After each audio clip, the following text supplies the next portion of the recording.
Good morning, students. Let's begin today's class. In today's class, we are going to discuss about how computer got developed.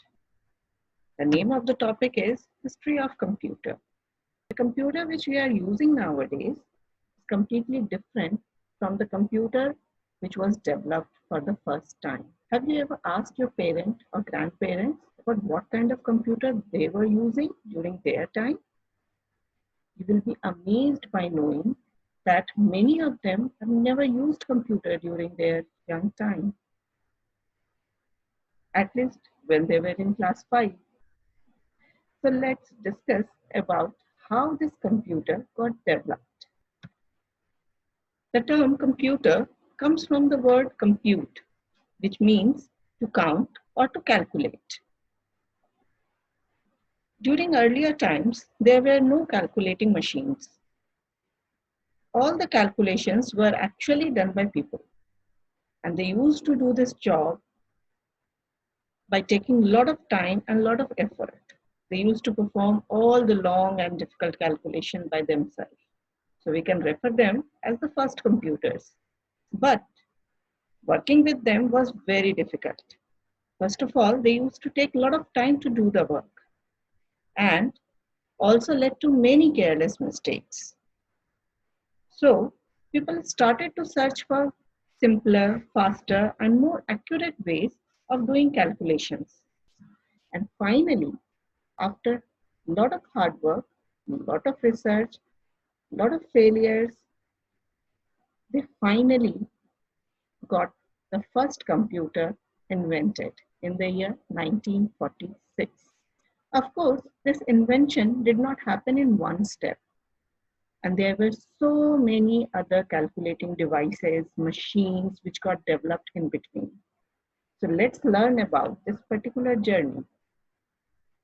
The first step toward the development of computer was the invention of counting and calculation aids, such as counting board, abacus, rulers, etc. The first computer was developed in the year 1946 and it was named as ENIAC. But before its invention, a variety of machines were used for doing the calculation. Let us revise some of the machines which were used till the first computer was invented. The first calculating device was called abacus. It was developed in China around 5,000 years ago. It used for doing counting, addition, and subtraction by moving beads up and down. This is also the calculating device which is still used.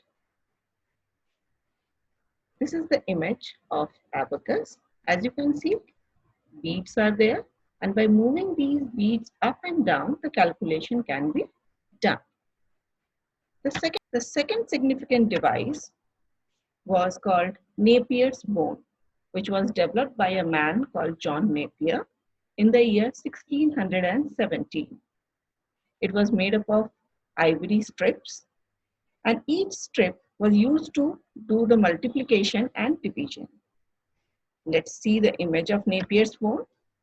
As you can see, the Napier bone has a set of rods or the ivory strips.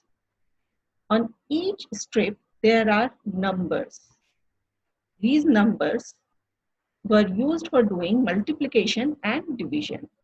By following certain rules, these rods need to be placed one after another, and by reading out the number, the answer of multiplication and division can be calculated. The next significant device was called Pascaline, which was developed in the year 1642 by a man called Blaise Pascal. This was the first calculating machine. The earlier two calculating devices about which we discussed, they were not the calculating machines as they lacked any kind of machinery part in them. The first calculating machine was Pascaline. It can be used for doing addition and subtraction, and same way for doing multiplication and division, they need to follow the rule of repeated addition and repeated subtraction. This is how the Pascaline used to look. It consists of a series of gears and dials. By rotating these dials, number can be feeded in this machine, and the result can be seen in this part of the machine. The next significant calculating machine was called Leibniz calculator, which was developed in the year 1673 by a man called Gottfried von Leibniz.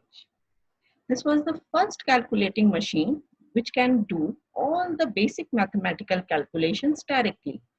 Means you don't have to follow the repeated addition and repeated subtraction for doing multiplication and division. The multiplication and division can be done directly, just like addition and subtraction. This is how it used to look like, having a lot of gears, lot of dials. The next important machine was called analytical engine, which was developed by a man called Charles Babbage. During his lifetime, he could not complete analytical engine due to lack of the machinery parts which were required for making this kind of machine. This was the first automatic machine which had all the features of modern computer. Means it has got a memory where the commands and the values can be stored, as well as it could be programmed. These are the two basic features of our modern computer. Our modern computer also has memory and it can be programmed. So this analytical engine has basically given the concept behind the development of modern computer. Due to this, we call Charles Babbage as the father of computer. Charles Babbage never developed a computer, but he actually gave the idea, gave the blueprint, which led the foundation of the development of modern computer. That's why, to respect him, we call him father of computer. This is how the analytical engine used to look like. The next calculating machine was tabulating machine, which was developed in the year 1888 by a man called Hermann Hollerith. Hermann Hollerith developed this machine for doing the calculation very fast, and he was the first one who introduced the method of a separate input device in computer or in calculating machine. He used punch card to input data for the first time. Let's see the image of tabulating machine. As you can see in this image, a lot of punch cards have been stacked here. The punch cards were readed and the value can be inputted in the calculating device and further calculation could be done. Then comes Mark I, which is also regarded as the first electromechanical computer. It was developed in the year 1941. It was not fully automatic, means few of its work has to be done manually. That's why it is regarded as first electromechanical computer. Let's see the image of Mark I. Can you see this image? Can you see these towers? This is a very small part of the Mark I computer. So can you imagine how big the size of the computer was? Then came ENIAC. In the year 1946, we got our first fully automatic general purpose computer. It was developed by a man called John von Neumann and his team. This particular computer can be used for performing all the mathematical operations and store data. It was very big in size and consumed a lot of electricity. Let's see the image of it. Can you see in this image? A lot of tower-like structures are there, a lot of wires. This is only a small part of ENIAC. So can you imagine how big the computer will be? Now, as we have discussed, few important calculating devices, calculating machines, which laid the foundation, the development of modern day computer. So now let's do a small activity related with this topic. You can refer to the attached document for the details of the activity. Thank you.